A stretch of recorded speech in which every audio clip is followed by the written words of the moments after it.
Some animals are very sensitive. There are animals, pets, let me just put pets, but can be any, that are more psychic than others, more sensitive to energy than others.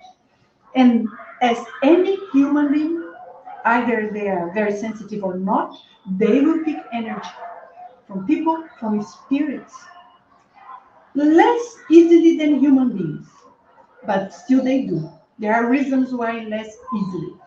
Because we human beings, we have our emotions so complex that we are able to hate and love at the same time. And because of that, some entities just get close to us and interfere with our field and contaminates us. Pets, animals, usually they have a simpler emotional nature, but they do have emotions, of course. But because it's less complex, or let me change, less complicated than us human beings, intruders, spiritual intruders, tend not to connect with them so easily. But there are cases in which, just because of being sensitive, animals pick that. And they feel down, they may be not so happy, they may feel some sort of pain. Same things that we do. Some animals, they are possessed, and it's not so easy, but it happens by some specific spirits, good or bad, to do their beats, whatever is it that needs to be done. So some animals saved lives, some because of instinct, but some is beyond that. In the same, some animals killed, some ended some lives, right? Killed people.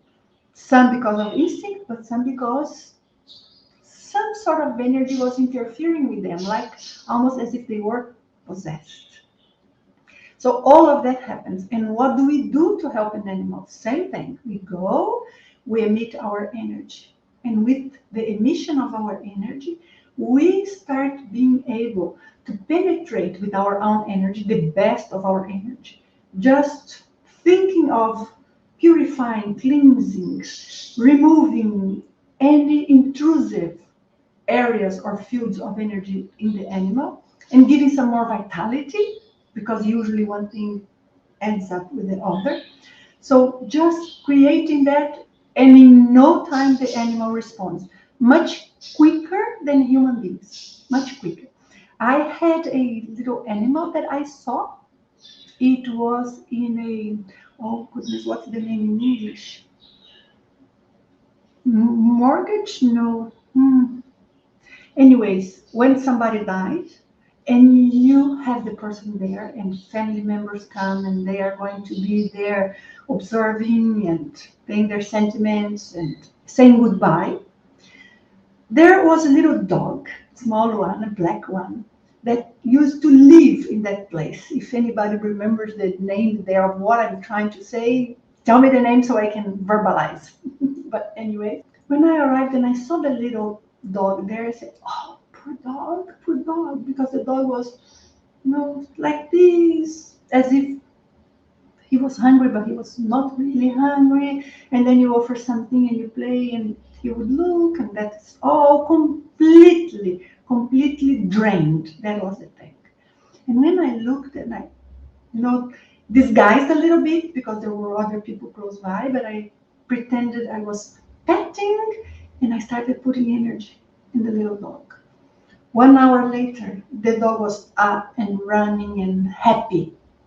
I've seen animals that when we remove an intrusion, like an intruder spirit that is there just disturbing, I'm not talking about possession or anything, just disturbing and draining and, bullying with stupid plays there with the animals. Sometimes animals are clairvoyant, some of them, some are more sensitive, and they may sense it and be very upset with that in a way.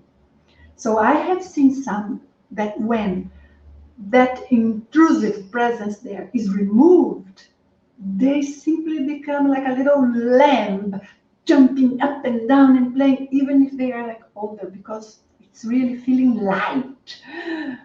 So it can happen a lot. I hope I could explain, Juliana, Samuel, there, I noticed that the dogs in your house started reacting, yes, when you started talking about animals and negative energy. You heard that?